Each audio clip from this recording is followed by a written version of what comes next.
22. märtsil tähistati Kuperjanovi jalaväepataljoni 32. taasasustamise aastapäeva, mille raames käidi Võru linnas pidulikul jalutuskäigul ning tutvustati Taara linnakut.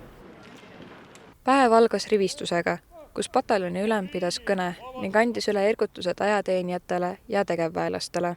Ajalugu peab meeles pidama. Ajaloost tulevad meile näited sellest, kus inimesed vahel kahtlevad oma võimus, jõus ja tahtes, pidades ennast liiga väikseks.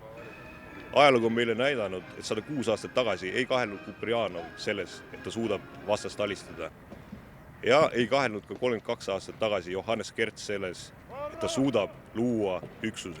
Alustades toona vaid 271 mehega oleme täna jõudnud sinna, kus Kuperjanovi pataljon on suurim üksus, mis Eesti kaitseväel on jalaväe mõistes. Lahtistuste päeval näidati nii masinaid, relvastust ning sõduri enda varustust. Suures pildis on kaitseväe avatud uste päev kasulik juba sellepärast, et rahvale näidata, et kaitsevägi on üks osa meie ühiskonnast. Samamoodi avaneb ka lastele või noorematele generatsioonidele siis ka võimalus näha, kuidas kaitseväe siseelu käib. Kuperjanovi üksik jalaväepataljon taasasustati 18. märtsil 1992. aastal Meekoomäel. Ja mis sulle senimaani kõige rohkem meeldinud on?